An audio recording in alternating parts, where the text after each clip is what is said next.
क्या प्रश्न किया था? हाँ,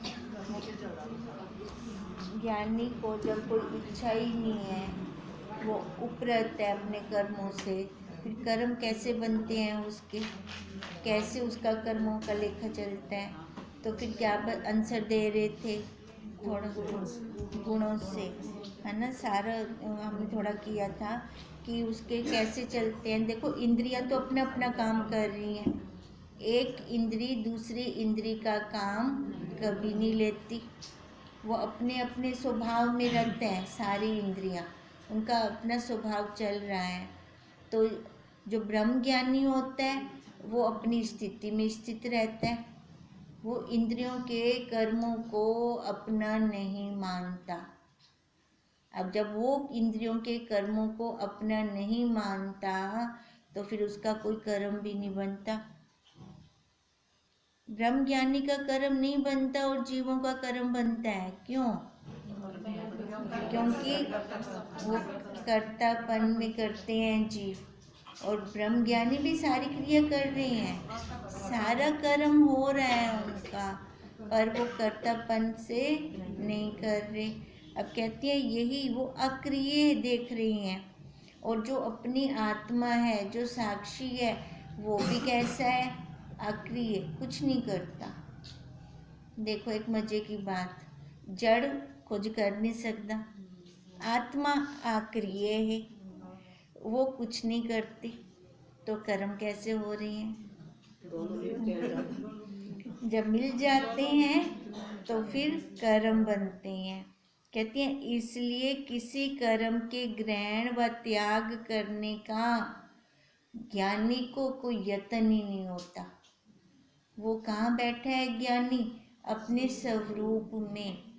जो शरीर पे बैठते हैं तो यत्न करते हैं, फिर जिस प्रकार कर्म होता जाता है उसी में वह पाप पुण्य हर्ष शोक और ग्रहण त्याग की कल्पना से रहित है। कौन है रहित? ज्ञानी। यदि उसमें किसी कर्म का अभिमान हो तो उसको कर्ता माना जाए, और फिर उसके कर्मों की प्रेरणा का निमित्त भी कहा जाए।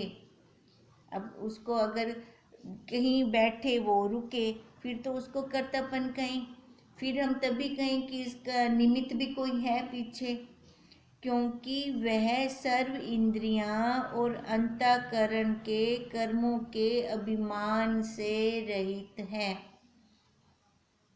हम लोग अंतःकरण से जुड़कर कर्म करते हैं, जुड़ जाते हैं साथ में, पर ज्ञानी की स्थिति कहाँ होती है? अपने अपने स्वरूप में होती है, वो जुड़ता नहीं है। अंतःकरण तो उसका भी है, ऐसा तो नहीं कि अंतःकरण से रहित है, वो नहीं है ही नहीं अंतःकरण। मटके में से मिट्टी को निकाल दो, मटके का वजूद नहीं है। ऐसे ही शरीर में से 5 तत्वों को निकाल दो, शरीर का वजूद नहीं है, पर वो होते हुए भी वो बैठा ही नहीं है अंतःकरण पे। सामग्री है उसके पास वही, पर वो रुकता नहीं है। देखो, सामग्री उसके पास भी है, हमारे पास भी है, हम दोनों के पास सामग्री है, पर हम कितने नीचे को गिर जाते हैं, और वो ज्ञानी कैसे ऊपर ऊपर तैरता रहता है। कहते हैं इसलिए उसको कर्ता नहीं कहा जाता। जब करता ही नहीं तो प्रेरणा किसकी कही जावे? जिस प्रकार नया बच्चा किसी की प्रेरणा के बिना ही झूलने में पड़ा हुआ अपने अंगों को आप ही हिलाता रहता है, कौन प्रेरणा दे रहा है उसको? वो साक्षी अपने आप हिला रहा है अपने अंगों को। कहते हैं उसी प्रकार ज्ञानी का कर्म भी निर्यतन अपने आप प्रारब्ध वश हो रहा है। प्रारब्ध ज्ञानी की भी अज्ञानी की भी, प्रारब्ध तो दोनों की है, क्योंकि शरीर है तो प्रारब्ध है। अब वो देखो, वो प्रारब्ध को देखते हुए उसका कर्म हो रहा है, उसमें हस्तक्षेप नहीं है। बिना यतन। हमें यतन क्यों करना पड़ता है ना? हमें यतन क्यों करना पड़ता है? क्योंकि हम जुड़ जाते हैं, हम मिल जाते हैं इस शरीर के साथ। जैसे सूखा हुआ पत्ता वृक्ष से भिन्न हुआ पवन के वेग से इधर उधर उड़ता फिरता है और किसी कर्म की उसमें अभी मिट्टी नहीं है, सूखे पत्ते के अंदर, इसी प्रकार ज्ञानवान प्रारब्ध की पवन से अर्थात कर्म रूप शरीर की दृष्टि से कर्ता और भोक्ता प्रतीत तो होता है, पर वो बंधन में नहीं है। सूखा पत्ता किसी बंधन में नहीं है। हवा के वेग से कभी कहाँ है तो कभी कहाँ है।